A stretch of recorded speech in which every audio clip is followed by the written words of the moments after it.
Morning, Eva. Morning for me, anyway. Let's see, where were we? Oh yeah, the movers and I ended up in the room of the house where the painting was to be displayed. There was an empty spot on the wall cleared for mounting. I started my documentation by taking a picture of the area. Standard starting procedure. Then signaled the movers to begin. They snapped into action, measuring and marking. With the work underway, I took a seat and opened my briefcase. I figured I'd start on the installation forms. But just as my pen hit the page, I heard a friendly, "Dimmy, long time," to my left.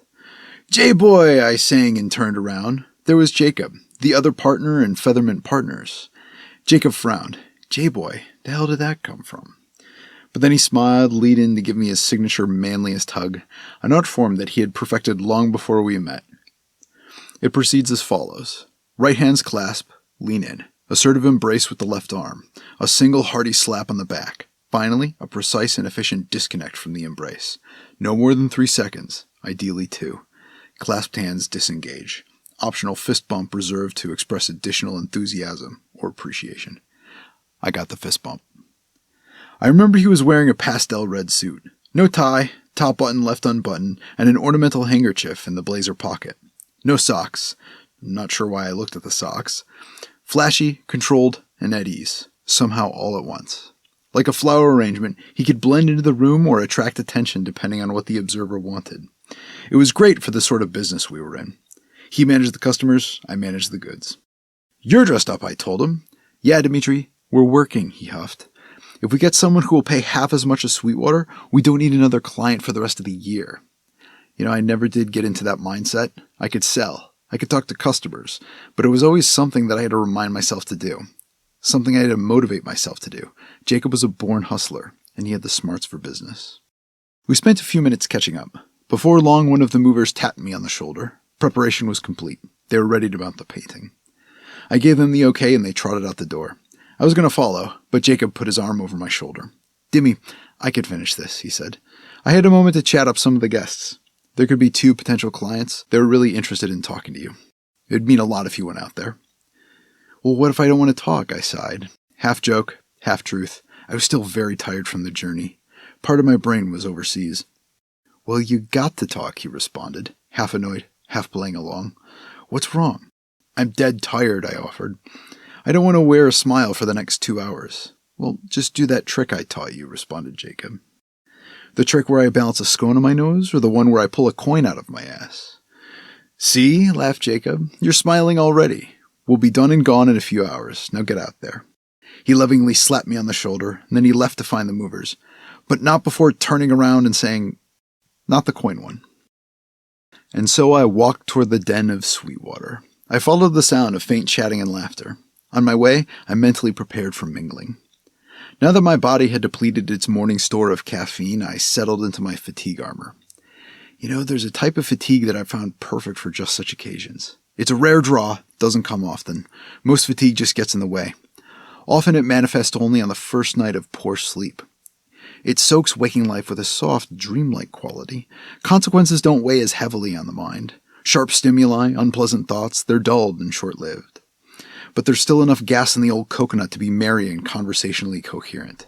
In a prior life, alcohol had served this function, and while it was far more reliable than fatigue armor, it was in my best interest to never touch the stuff again. It had taken so much from me. No, I'd given it so much. But I was dry at this time.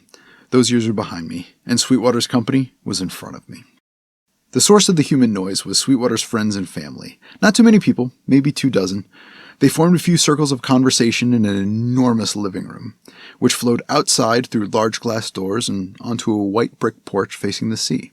There were a few children running about outside. Oh, all the men without exception wore flat caps. Seemed odd at the time. As I entered, I kept my gaze unfocused and strolled leisurely. I didn't want to risk latching onto a group until I'd put something in my stomach. Gotta stay chatty. That requires energy. Along one of the glass walls facing the backyard was an opulent table covered in plates of food things. I grabbed some glistening paste spread over a cracker and popped it into my mouth. Looked gross, but it was the most amazing fish appetizer I'd ever had. Next to it was a silver urn with the label Quick Ink attached to it. I came to understand from a passing caterer that it was from an older regional dialect, preserved through the upper crust of the area. In preparation for engaging with prospects, I relaxed my face into a calm smile and turned around. In a snap judgment, I planned my path to the chattiest group, cup of quick ink in hand. Ink. It's just coffee. Just call it coffee. Come on. I assumed correctly that Jacob had already introduced us. All I needed to do was land and entertain. To my surprise, everyone was convivial. You'd think that Sweetwater would have had more hard-assed folks like himself around. Although I suppose that role was fulfilled by Sam.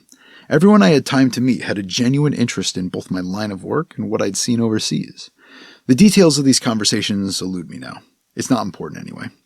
And we didn't find any new clients, but nice folks from what I can remember. The Sweetwaters attracted some good company. Except Agatha. This is where I first encountered her. More accurately, this is where I first encountered her face to face. More on that later, though. You met Agatha before you talked to Agatha. She was over 6 feet tall, skinny as a rail, perfectly straight charcoal black hair. Always wore a plain black suit with a white button-up, and on her head rested a pair of reflective sunglasses. She didn't fit in with the present company. But somehow, I'd missed her until by chance we locked eyes while I was chatting. Locked hard. I was mid-sentence with someone and I had to start it over. Her stare was intense, focused, drew me in like a black hole. From time to time, I'd shoot a micro-glance in her direction and catch her staring at me. I'm really playing this up, though. At the time, all I was thinking was, what a weirdo. But soon I got a chance to meet her in person. At some point, I excused myself to find a bathroom, to deposit some quick piss, possibly a regional phrase, who knows. Upon exiting the bathroom, I nearly barreled into Agatha. While walking out of it, I was busy inspecting my crotch to make sure that my fly had been zipped. Probably something I should have done in the bathroom, but I didn't. I looked up sheepishly. Seeing only buttons, I looked a little higher. Below a perfectly lined set of bangs were Agatha's piercing eyes. Under that, an impish grin. Hi, I shot, attempting to hide my surprise. Hello, Mr. Polvac. Pleasure to meet you. My name is Agatha, she explained, then extended her hand to me. Same. Dimitri's fine, I stammered, hoping that somehow she wouldn't notice my hand was still a bit wet. And that having noticed it was wet would assume that it was from having been washed and nothing else. I'm a friend of Jayla, Agatha continued, dropping no indication that she had just shaken a soggy hand. Crisis averted. Jayla informed me that you were the one who traveled all over Alcaria to retrieve a memento for her husband. Jayla was the first name of Mrs. Sweetwater. We continued to converse. Like the rest of the guests, she seemed interested in my travels and news from the escalating conflict in the area. But the dialogue quickly took the quality of an interview. Lots of direct questions. Her delivery was polite, if not incredibly forward, but there was an undercurrent of probing. I just couldn't pin down exactly what the goal was here. The questions were all over the place, too. The trip, how I met the Sweetwaters, how I got into this line of work, whether I'd seen some of the protests, on and on. I asked tactically, Agatha, you seem very curious about this trip. Have you been there? Maybe you're an art enthusiast? Oh, you could say that I'm an enthusiast of sorts, she chuckled. Pardon the questions. Really, I'm simply fascinated by human behavior. And what's going on in the eastern block of Alcaria is so exciting. Exciting? I questioned. There's violence bleeding over from Pikelicht. Yes, that's tragic, isn't it? She smiled. Her words didn't match her energy, her expressions, tone. It was relaxed. She was having fun. She continued, It's a shame the Clovies have a few upstarts in their ranks. They really should focus on politics. I hope they get a chance to run their experiment. The Clovies. Getting a chance to run their experiment, I repeated. This was a technique that Jacob had taught me. It had proved strangely helpful for ensuring that I kept my mental distance from radioactive conversation. I'd put money down that the Clovies had probably orchestrated the bombing that Sweetwater spoke of earlier. Yes, she kept going. I suppose it's hard for them to avoid a few crazies. It's a shame. They have some interesting ideas. Yeah, those crazies, always ruining things, I agreed. Well, I should check on the installation. Need to make sure everything's perfect before the unveiling. Indeed, the painting, Agatha exclaimed. I can't wait. I hope the transport wasn't difficult. I paused for a moment to decide what I should say. What a remarkably apropos statement. Wasn't too bad. Calm flight, I deflected and motioned politely to excuse myself. Oh, that's wonderful, she cooed quickly and reached for something in her blazer.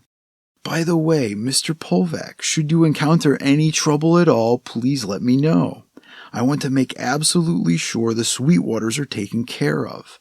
I'm a member of the Federal Bureau of Art Enforcement. Here, in case I can be of service. My abs clenched. She produced a small card and offered it to me. Is there something wrong? I inquired meekly. Not that I'm aware of, she shrugged. Again, if there are any problems, please let me know. Thank you. Of course, I nodded and took the card as politely as I could. Then she stepped aside. I dodged a bullet, I hoped to myself. Turns out that I didn't. It just hadn't hit me yet. I was so thankful that this was one of the times that I randomly chose to shut my mouth in the face of ridiculousness. You don't want to mouth off to F-Bay. It took considerable effort, too. Wouldn't have been the first potential client I'd chase off. I could get a little hot back then. Anyway, I hurried the hell out of there. I needed to inform Jacob of this interaction. But maybe not before finding another one of those fish appetizers. Those were incredible. Never had anything like it. Probably never will. Tragedy, though. That plate was empty by the time I got back. But I did get to grab another cup of quick ink. The fatigue armor was rolling off and the heavy fatigue was filling its place. Now I just needed to survive the day.